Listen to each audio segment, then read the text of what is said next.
Сәлем достар, менің арнама қош келдіңіздер. Бүгін сіздерге үлпілдек, осындай бауырсақтың рецебімен бөлісемін. Сондықтан видеоны өткізбей соңына дейін қараңыздар. Бауырсақтарымыз жұп-жұмсақ және сатылымға шығаруға болатын бауырсақтардың бірі. Егер менің арнама тіркелмеген болсаңыздар, тіркелуді ұмытып кетпеңіздер. Ең алдымен ұнымызды електен өткізіп аламыз. Бұл жерде 900-950 грамм ұн, үстіне 250 грамм жылы суымызды құямыз, 250 грамм жылы сүтімізді құямыз, 1 шай қасық тұзымыз салып, оның үстіне 50 грамм қант, 50 грамм майонез саламыз. Майонезіміз жұмсақтық қасиетін береді. 1 жұмыртқамызды және де 5 грамм ашытқымызды салып, қамырымызды жақсылап илеп шығамыз.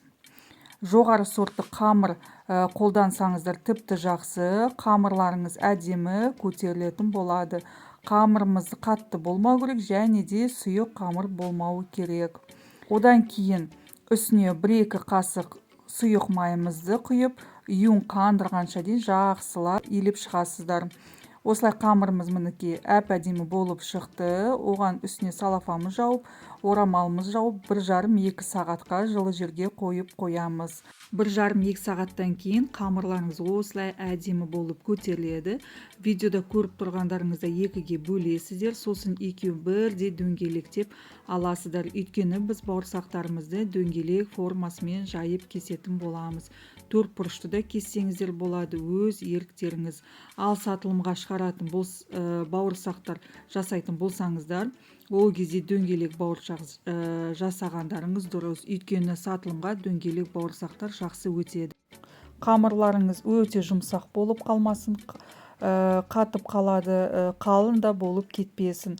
Стаканның немесе арнайы ыдыстың көмегімен дөңгелек жасасаңыздар болады. Менде осындай үлкен киндердің ыдысы. Осылай енді қамырдың бетін толықтай дөңгелетіп аласыздар. Дөңгелек форма жасаған қамырларыңызды барлығы мата дастарханға міндетті түрде тындырып қою керек.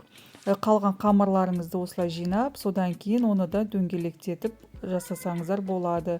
15 минут тұрғаннан кейін бауырсақтарыңыз көтеріледі. Көтерілмей жасасаңыздар, онда бауырсақтарыңыз пышный болмай қатылау болып қалады. Қалған қамырларды да дәл осылай илеп, дөңгелектеп кесіп алдық. Мінекей бізде қамырларымыз көлемі ісініп, кішкене көтеріліп тұр. Енді қазанымызға май құйып, қыздырып аламыз. Зубочистканы немесе шпажканы осылай майға салсап көрсеңіздер, кішкене астыңғы жағы жыбырлап тұрады. Сол кезде майдың қызғанын білсеңіздер болады. Енді ақырында барлық бауырсақтарыңызды саласыздар, табаға сиятындай етіп, арнайы құрылғымен немесе осындай сушы таяқшасымен аударсаңыздар болады. Аудару өте оңай, отты сосын қатты қоймайсыздар, орташа жылдамдықта болып тұру керек.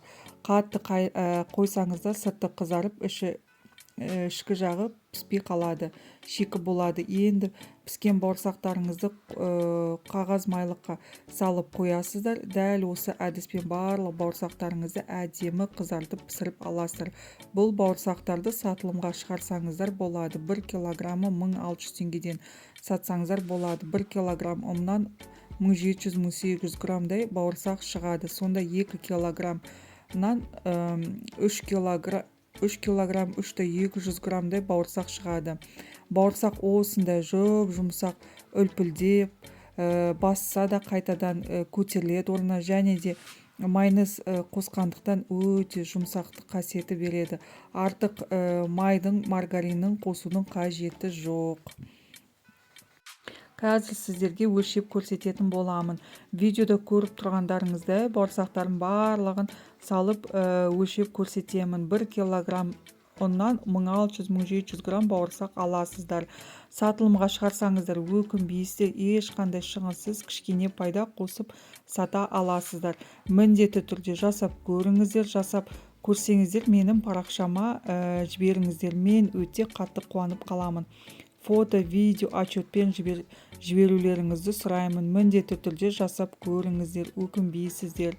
Мен қазір барлық бауырсақтарды салып жатырмын. Қазір сіздерге көрсетемін менде қанша грамм шыққан.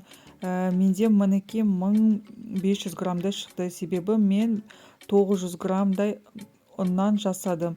Мінекей қыздар, жасап көріңіздер.